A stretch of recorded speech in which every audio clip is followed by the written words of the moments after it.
If I fall asleep now and wake up in 100 years and they ask me what is happening in Russia now, I'd answer they drink and they steal. This phrase is falsely attributed to Mikhail Saltykov-Shchedrin, but it does have a flavor of his writing in it and his general attitude towards Russia.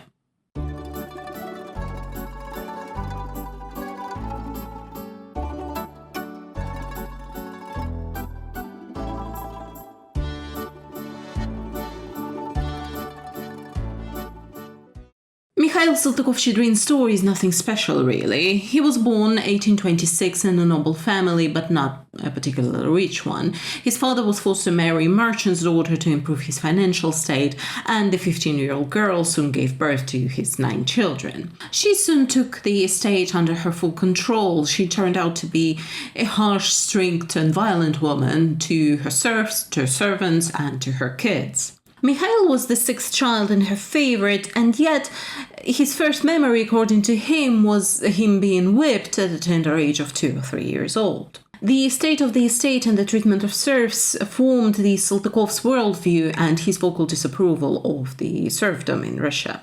As a kid, he was smart. He picked up languages pretty quickly. His first poems to his father at the age of 5 or 6 were written in French. At school, he continued to dab in poetry, but it was a little bit naive, as you would expect from a teenager, and later in life, Saltykov didn't really like talking about it. After school, he started his civil service and writing.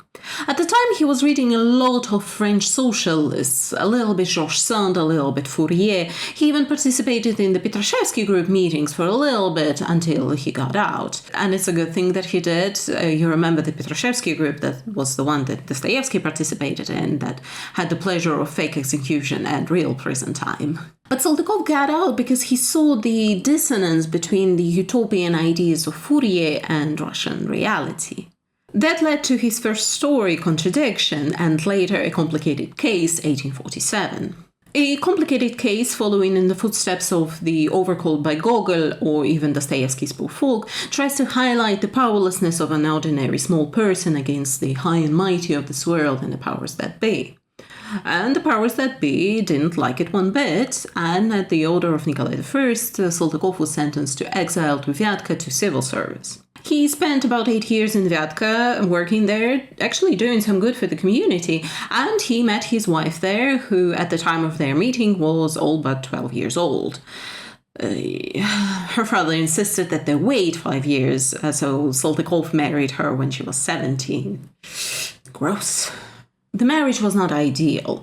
Saltykov was fully devoted to his wife and he loved her dearly, but Yelizaveta was a socialite. She liked shopping and parties and didn't particularly care for her husband's literary pursuits. The couple had 2 kids together, some odd 17 years into the marriage. Saltykov actually wasn't that thrilled about having children. He was quite happy with his wife and his work.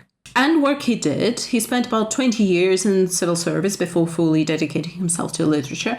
But there are 2 important things about Saltykov here.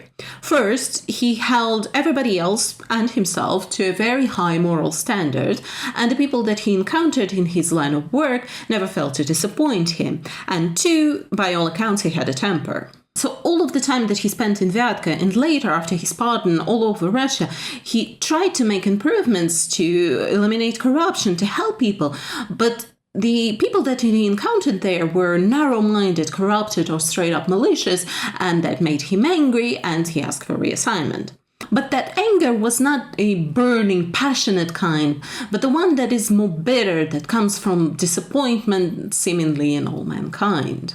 You will see the depiction of the civil servants that he encountered in his prose as early as Provincial Sketches, 1856.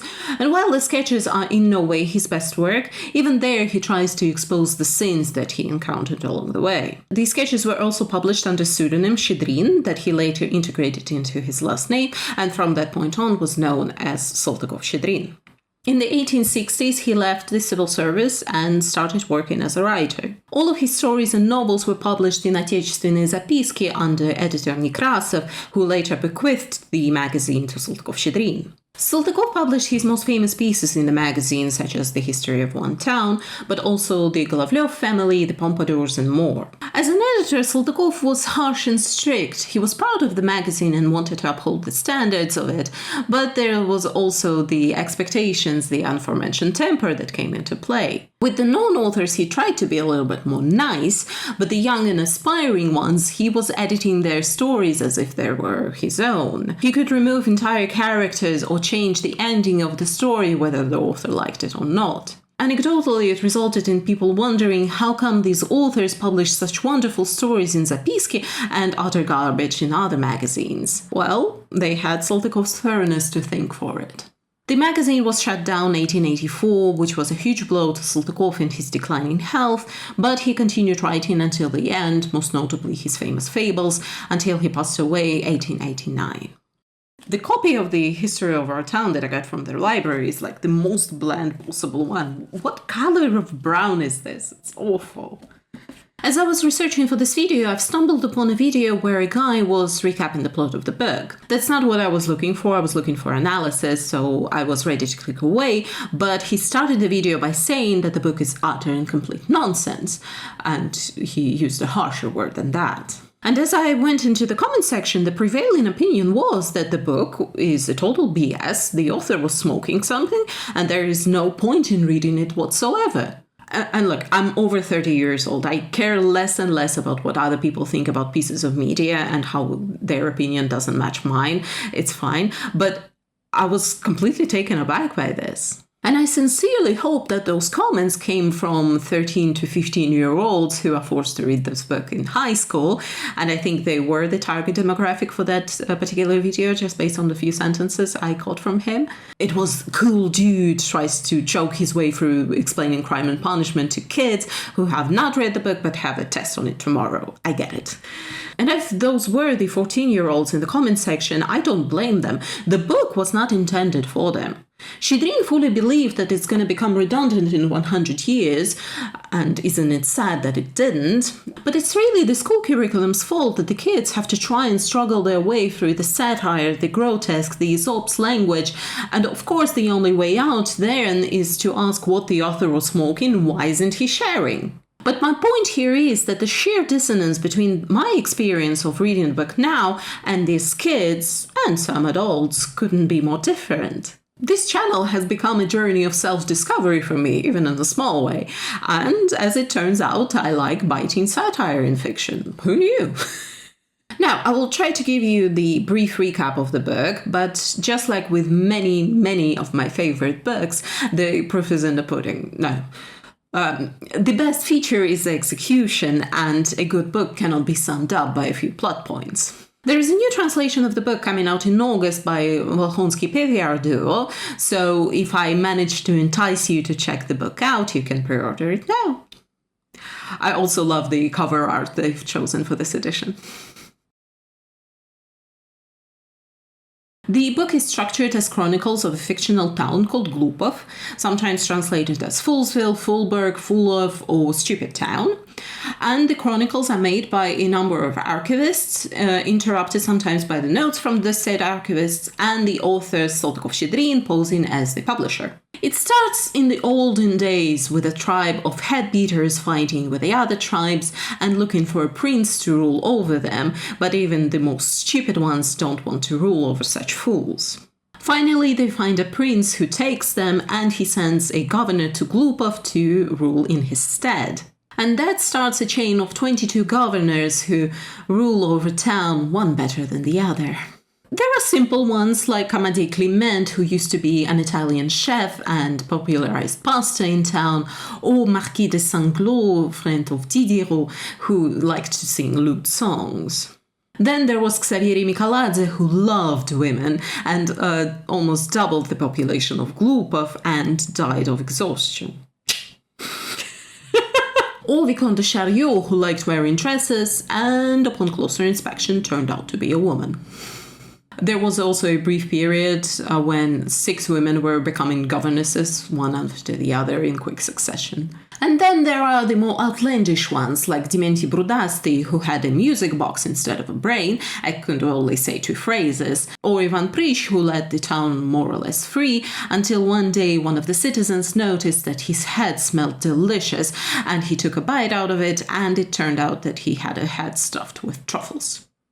The story ends with Ugrum Burchiev, who tried to turn the town into a highly regulated army colony and even tried to reroute the river until an undisclosed it came and this history stopped flowing.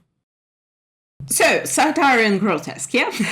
The narrative structure follows the blueprint of the chronicles with some curiosities thrown in.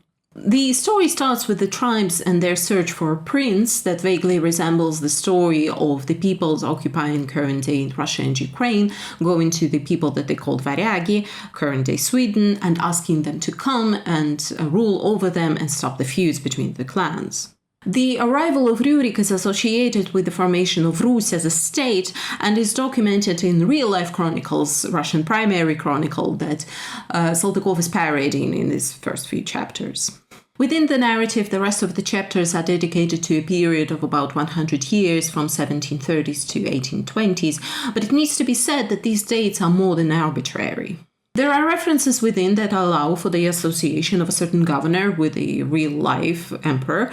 For example, the first 2 governors were appointed by Anna Ivanovna's favorite Biron. Elizabeth is mentioned by name. Governor Benevalensky is a schoolmate of Speransky, although he's really just a parody of him. And Napoleonic Wars are a plot point. But while the tale of the town is nominally set within a specific time frame of the Russian history, you don't want to get bogged down by it too much, as it is the very bottom layer of the satire. You will see that the town's boundaries and geography are a little bit relative, and the timeline is even more so. Saltykov's contemporaries called the novel a simple historical satire, as if there is anything simple about that, and they were not very thrilled about it. Saltykov even published a rebuttal saying that if he wanted to write a historical satire, the chapter about 6 governesses would have sufficed. Which is both true and not true. The chapter mentioned is probably the most obvious in its historical allusions and parallels that moves the satire away from the in-story timeline that we've just covered and depicts, on the scale of Glupov, a series of real-life palace coups of the mid-18th century when the throne was occupied by women, Catherine I, Anna, Elizabeth, and Catherine the Great. But it is obviously not the only allusion. Governor Negodyaev is often compared to Paul I, Benevalensky is a parody of Statement Speransky, and Ugrum Burchiev is associated with General Arakcheyev and even Nikolai I. There are also allusions to Saltykov's own time and his contemporaries. For example, during a brief period of idol worship, the group of citizens cite the Slavophil poems of Shchedrin's contemporaries, Averkiev and Babarykin, and the famine that Glupov goes through likely mirrors the real-life famine of 1868. But what Saltykov was getting at is that reading his stories only satire on the Russian past or even present would be faulty. If we move a little higher, it's about a uniform state of the Russian people not tied to a specific time period or personality, and Saltykov directs his satire at that. What I meant was not a historical satire, but a completely ordinary one. A satire directed against those characteristic features of Russian life that make it not entirely comfortable. These features are complacency brought to the extreme of laxity, breadth of scope expressed on the one hand in continuous fighting and on the other in using the sledgehammer to crack a nut, and frivolity that allows them to lie in the most shameless way without blushing. In practical applications, these properties produce rather ill results, in my opinion, namely insecurity of life, lawlessness, lack of foresight, and lack of faith in the future, etc. Saltykov creates a town with fluid geography. It is at the same time a small provincial town and a capital or even a whole empire. It is built on a drained swamp like St. Petersburg, but is also sitting on 7 hills like Moscow. It is burnt to rebuild. It exists, but it doesn't. It's almost an enchanted place that accumulates all of the traits of the Russian people for us to see it better. And the people of the town are also weird. They present this mass of people with very little agency. They take anything and everything that the governors throw at them without a question or complaint, and even when they are left to their own devices, they make some really weird choices, like starting to worship the pagan gods and then drowning one of their citizens to appease said god or the governor. It's not clear. Shchedrin doesn't give us any individual portrait of anybody. They are this collective image of the people. They are quite literally fools with no desires or wants of their own. Even when they get prosperous, they do not know what to do with their newfound wealth and waste it away. As a proxy for all Russian people, it doesn't paint a pretty picture now, does it? And then there is this lineup of governors who, for all of their uniqueness and individual traits, are also a mass of people who are unwilling to see what the country and the people really need or want. Some behave as governors, which is basically a mayor, but some behave as emperors, willing laws into existence, and thus they represent the various levels of the ruling class. And yet, almost all of them occupy themselves by watching over taxes, eating and drinking, and running after women. They are just as foolish as the populace that they're meant to rule over. And thus, Saltykov's satire is directed both at the ruling class and at the people. He has no love lost for the absolute monarchy, that was the system of the government that he was alive for, but he is also very critical of the ideas of socialism, and especially utopian socialism. Arguably, the rule of Grumburchev is the bastardized funhouse mirror reflection of the ideas of utopian socialism. And the satire on the ruling class is there, as if the grotesque example of the governor with a music box for a brain could be any more obvious. But what I'm interested in is the criticism of the people. Saltykov seemingly accuses the people for their complacency, for taking everything that the governors throw at them without question or complaint, every punishment, every whim, every fancy. If the governor wants them to bake pies according to some standard, they'll do it. If he wants to whip them every other day, they will let him do that too. In the end, thanks to Grumburchev and them following him, the entire world ends. But even before the end, the life and Glupov is worse because of the whims of the ruling class. So if we assume that the conflict is between the ruling class and the masses, then the answer is almost a given.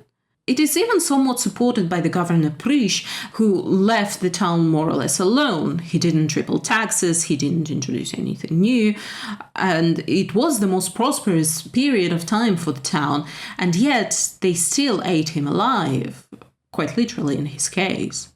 There are no winners in the conflict between the ruling class and the masses, it seems, but still I'm not with Saltykov in blaming the people when there is absolute monarchy at play, because that gets us far too close to the argument that every nation deserves the ruler that they get, and I have no patience for it. Saltykov seemingly says no way out, like his Glupov and its people are doomed, that they have no chance at a change, that the wheel of fate is gonna roll over them for all eternity. And Glupov and its people is Russia and its people, so seemingly Saltykov thinks that Russia is forever doomed to repeat the same mistakes. Well, it's rather difficult for me to argue that it's not the case in the current political climate, but still, I think Saltykov and I disagree here. I still hope that we have a chance. But Saltykov was a much more grim author. He and his writing are often compared to Gogol, the famous satire author before him, and while they do have their similarities, I think the fundamental difference between them is the emotion behind the satire. Gogol is much more playful. He uses humor to laugh at the sins that he's pointing and poking at, even if it is, as often stated, a laughter through tears. Gogol is laughing because if he doesn't, he'll cry. He'll cry at the state of the country he lives in, at the state of the people, how far they've fallen, because it makes him sad and depressed. He just wants to help. Saltykov is just angry. He is attacking the sins of the people, but he has very little faith to them. He does not expect them to change. He seems like the epitome of the phrase, "I'm not sad, I'm disappointed." Look at what he did with the socialist utopian ideas. He turned them into honest-to-God dystopia. It is fascinating that Shchedrin takes all of the beats that we will later see in Zametin and Orwell and writes a dystopia before them. Governor Grumburchev's idea of a utopia is strict regulation of everybody's lives, how the towns are designed and constructed, no personal freedom, even eugenics. And he, as a benevolent governor, would fly over the city looking at his little people so they don't step out of line like a good big brother would. I don't know, I just simply find it fascinating. Other things to say about style is that Saltykov parodies the historiography. As I've mentioned, first he imitates the style of the Russian primary chronicle, and in order to do that, he uses anacronyms, old writing style and lexicon, sometimes Old Slavonic language, but also he weaves in a little bit of folklore and idioms into it. And then he switches to contemporary historiography, at least contemporary to him, and pokes fun at it. There is a jab at the ruler centricity of history, how history is built around the kings and queens of the world, and it especially becomes comical on the scale of Glupov. And on top of that, Saltykov, a long-serving civil servant, state councilor and vice governor, uses and parodies a lot of language of bureaucracy. That is expressed through very rigid figure of speech, but also the various decrees and regulations that the governors come up with, or full-on passages from the Digest of Laws of the Russian Empire, a real historical document. And this is all to serve the satire of the novel that is built on parodies and grotesque.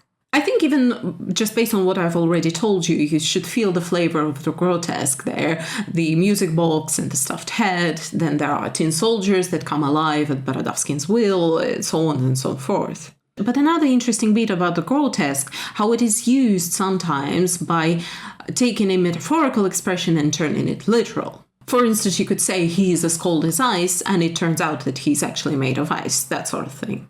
Saltykov does a little bit of that here as well. Researcher Elena Grachova points out that in his letters, Saltykov often mentioned fools with music and ordinary fools, and with music meaning that they repeat the same thing over and over again. Et voila, the governor with a music box instead of a brain. But why so much satire and doublespeak?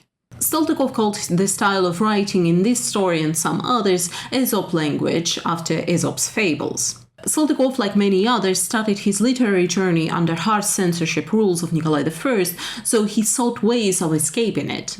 Wiki gives this definition of Aesop's language, but in the simplest terms, it's using a variety of literary tools to conceal your meaning, but for it to still be understandable to a desired reader. I am a Russian author and therefore have two slavish habits.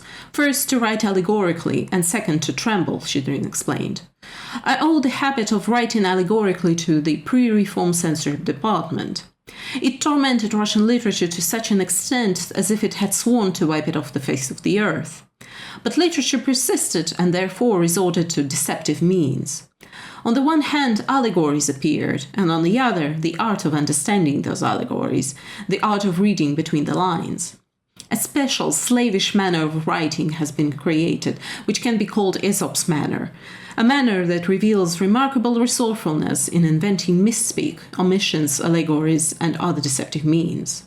The censorship department gnashed its teeth, but in view of the general hoax felt powerless and made continuous oversights. The audience laughed slavishly, enthusiastically, even when the censors were put in the brig and when they were replaced. I've told you he was bitter. But the tools that Shchedrin uses are transference and spoofs, like for example when a personal matter is used to replace a political one, or the events are set in a different country when you actually mean your homeland.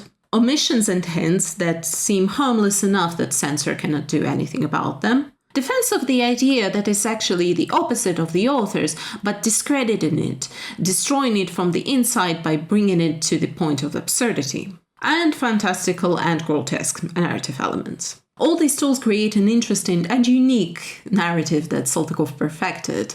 Some later researchers tentatively praised the hard censorships of Nikolai I, saying that it pushed the authors further and led them to creating this wonderful nuanced pieces, but we're not going to say that because it just perpetuates the cycle of abuse. We're not about that here. But what is true is that it created a book that is full of color and vibrancy that I enjoy quite a bit. So if you, like me, like satire, grotesque, and a little bit of doublespeak, check it out. At the end of the day, Shchedrin might have been writing about Russia and Russian people, but I think you might find something relatable in there as well.